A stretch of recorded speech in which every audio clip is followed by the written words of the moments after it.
नमस्कार साथियों, आज के वीडियो में हम आपके साथ डिस्कस करने वाले हैं एक लेटेस्ट अपडेट को लेके जो कि आ रही है सीआरपीएफ की तरफ से, सेंट्रल रिजर्व पुलिस फोर्स की तरफ से। कुछ रिक्रूटमेंट जो रूल रेगुलेशंस हैं उनको चेंज किया गया है पैरामेडिकल स्टाफ के लिए, जिसके अंदर हम अपना सब इंस्पेक्टर यानी कि स्टाफ नर्स या नर्सिंग ऑफिसर की भी जानकारी लेने वाले हैं।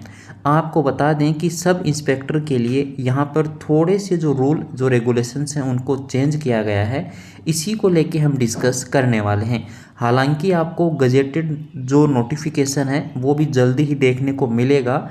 इन्होंने पहले ड्राफ्ट बनाया था, उस ड्राफ्ट को अप्रूवल मिल गया है, तो ड्राफ्ट को जैसे ही अप्रूवल मिला है उसका अपडेट हम आपके लिए लेकर आए हैं।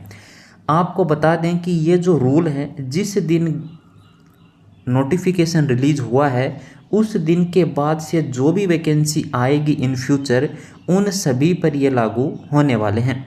तो स्टाफ नर्स को लेकर क्या यहाँ पर रिक्रूटमेंट रूल में चेंज हुआ है वो भी अपन डिस्कस करेंगे। इसके अलावा हम ये भी डिस्कस करेंगे कि 2024 में जो वैकेंसी आने वाली है सीआरपीएफ की तरफ से उसका क्या अपडेट है, क्योंकि यहाँ पर न्यू वैकेंसी आने वाली जब भी होती है तो इसी प्रकार रिक्रूटमेंट जो रूल हैं वो चेंजेस होते हैं। आप सभी को याद होगा, इससे पहले फरवरी 2020 में रिक्रूटमेंट जो रूल है पैरामेडिकल स्टाफ के लिए उनको चेंज किया गया था। उसके बाद जुलाई 2020 में ही सीआरपीएफ का नोटिफिकेशन आपको देखने को मिला था जिसमें स्टाफ नर्स की वैकेंसी थी। अब यहाँ पर 2024 में अप्रैल मंथ में ये जो नोटिफिकेशन है वो रिलीज हुआ है। तो अब देखना ये होगा कि ये जो नई वैकेंसी आने वाली है सीआरपीएफ में सब इंस्पेक्टर की, मतलब स्टाफ नर्स या नर्सिंग ऑफिसर की, वो कब तक आ सकती है। तो चलिए वीडियो में आगे बढ़ते हैं। उससे पहले आप वीडियो को अगर कंटिन्यू देख रहे हैं तो चैनल को बिल्कुल सब्सक्राइब कर लीजिएगा और इस वीडियो को शेयर कीजिएगा, ताकि जिनका भी सपना है वर्दी पहनने का सीआरपीएफ में जाके, उनको भी ये नई अपडेट मिल सके। तो चलिए सबसे पहले यहाँ पर आपको बता देते हैं, ये जो रूल और जो रेगुलेशंस हैं वो परमानेंट वैकेंसी को लेकर ही बनाए गए हैं। ये नहीं है कि कॉन्ट्रेक्चुअल वैकेंसी के लिए बनाए गए हैं। तो पहली बात तो ये है। दूसरी बात यहाँ पर यह है कि जब भी आप के लिए वैकेंसी आती है तो उसमें दो चीज़ें यहाँ पर सीआरपीएफ में होती हैं। पहला होता है मेडिकल स्टैंडर्ड और दूसरा होता है फिजिकल स्टैंडर्ड। तो मेडिकल स्टैंडर्ड में कोई भी चेंजेज नहीं किया गया है, यहाँ पर केवल और केवल जो फिजिकल स्टैंडर्ड है उसमें चेंज किया गया है। आप सभी को याद होगा, अगर नहीं है तो हम आपको जो नोटिफिकेशन है जो कि 2020 में जो वैकेंसी आई थी स्टाफ नर्स की, जुलाई 2020 का वो नोटिफिकेशन भी हम आपको दिखा देंगे। फिजिकल स्टैंडर्ड में यहाँ पर ये चेंज किया गया है कि जो हाइट थी मेल और फीमेल के लिए उनको कम कर दिया गया है। तो अब ये गुड न्यूज़ उन सभी कैंडिडेट के लिए है जो अपनी हाइट के कारण रिक्रूटमेंट से बाहर हो जाते थे। जब भी रिक्रूटमेंट प्रोसेस होता था और जब हाइट की बात आती थी तो कुछ कैंडिडेट को दुख होता था कि हमारी हाइट इतनी है, इतनी नहीं है। तो यहाँ पर आप देख सकते हैं, तो जो हाइट जो यहाँ पर रखी गई है जनरल, ईडब्ल्यूएस, एससी और ओबीसी कैंडिडेट के लिए, जहाँ पहले 170 रखी जाती थी, अब 5 सेंटीमीटर कम कर दी गई है और 165 हाइट रखी गई है। तो ये आपके लिए हम बता रहे हैं गुड न्यूज़ है। इसके अलावा फीमेल का भी हाइट को लेके काफ़ी इश्यू था, तो वहाँ पर भी अब फीमेल के लिए भी रिलैक्सेशन किया गया है। अब केवल फीमेल के लिए 155 सेंटीमीटर की हाइट यहाँ पर कंपलसरी की गई है, जो कि पहले 157 के आसपास थी। तो यहाँ पर 2 सेंटीमीटर का आपको रिजर्वेशन मिला है।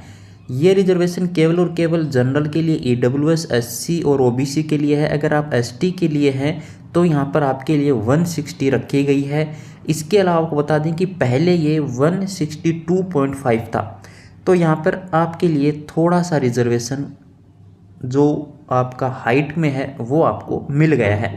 फीमेल के लिए भी अपडेट है। जो एसटी की फीमेल कैंडिडेट है और सीआरपीएफ में अपना सपना देख रही हैं, तो जहाँ पर इनके लिए पहले 150 सेंटीमीटर हाइट थी उसको अब कम करके 148 कर दिया गया है। तो 2 सेंटीमीटर यहाँ पर एसटी के फीमेल कैंडिडेट को भी यहाँ पर रिलैक्सेशन मिला है। हालांकि ये रिलैक्सेशन और भी कम हो जाता है यदि एसटी वाले कैंडिडेट नॉर्थ ईस्ट स्टेट से अगर आते हैं तो। यहाँ पर एग्जांपल आपको मिलने को देख रहा है, अरुणाचल प्रदेश है, यहाँ पर मणिपुर है, मेघालय है, मिजोरम है, नागालैंड है, सिक्किम और त्रिपुरा है। अगर आप इन स्टेट से आते हैं तो फिर आपकी जो हाइट है वो और भी कम यहाँ पर देखने को मिल रही है। इसके अलावा जो हम आपको बता रहे हैं कि मेडिकल स्टैंडर्ड में कोई चेंज नहीं किया गया, क्वालिफिकेशन में एक छोटा सा चेंजेज है, हालांकि ज़्यादा इफेक्ट करेगा नहीं, क्योंकि आप सभी जानते हैं सीआरपीएफ में जो सब इंस्पेक्टर होते हैं, मतलब जो स्टाफ नर्स, जो नर्सिंग ऑफिसर हैं, वो लेवल 6 में जॉब करते हैं, ना कि लेवल 7 में। तो वो लेवल 6 ही आपके लिए रखा गया है, लेवल 7 में फिर भी चेंजेस नहीं किया गया है। तो कितनी वैकेंसी यहाँ पर है 2024 के लिए, वो भी अपन डिस्कस कर लेते हैं। तो सबसे पहले तो यहाँ पर जो सिस्टर इंचार्ज हैं, जिनको सूबेदार मेजर की पोस्ट मिलती है, जो कि यहाँ पर लेवल 8 में जॉब करते हैं। सिंपली अगर आप सीआरपीएफ से अगर बाहर निकल के आते हैं तो आपको पता चलता है कि जो एसएनओ की जो पोस्ट होती है अपने, वो लेवल 8 में जॉब करते हैं और सीनियर नर्सिंग ऑफिसर के नाम से जाना जाता है। लेकिन यहाँ पर सूबेदार मेजर के नाम इनको दिया गया है। 52 प्रमोशन यहाँ पर होने वाले हैं। हालांकि ये अपने लिए नहीं है, जो पहले से सीआरपीएफ में जॉब कर रहे हैं ये उनके लिए अपडेट थी। अपने लिए अपडेट है वो स्टाफ नर्स को लेके, उस पर भी डिस्कस करेंगे। लेकिन आपको बता दें कि सीआरपीएफ में जो इंस्पेक्टर होते हैं, सिस्टर इंचार्ज हैं, वो लेवल 7 में ही जॉब कर रहे थे, लेकिन अभी भी करेंगे ही। उनके लिए 86 जो पोस्ट हैं वो यहाँ पर रिजर्व रखी गई हैं। तो जो भी सब इंस्पेक्टर हैं, देखिए सीआरपीएफ में जाने का जो मेडिकल के लिए, नर्सिंग फील्ड के लिए है, वो आप डायरेक्ट सब इंस्पेक्टर की पोस्ट पर रिक्रूट होते हैं, मतलब स्टाफ नर्स के रूप में वहाँ पर जा सकते हैं लेवल 6 में। जब आपको यहाँ पर जब आपको 5 ईयर रेगुलर सर्विस में हो जाते हैं तो 5 ईयर के बाद यहाँ पर आपको प्रमोट किया जाता है एज ए इंस्पेक्टर, मतलब सिस्टर इंचार्ज के रूप में। वहाँ पर आप लेवल 7 में जॉब करने वाले हैं। तो यहाँ पर ये अपडेट थी। अब देखिए यहाँ पर जो स्टाफ नर्स है उसके लिए अपन डिस्कस करते हैं कि कितनी वैकेंसी आने वाली है 2024 में। ये कंफर्म है, वैकेंसी आने वाली है।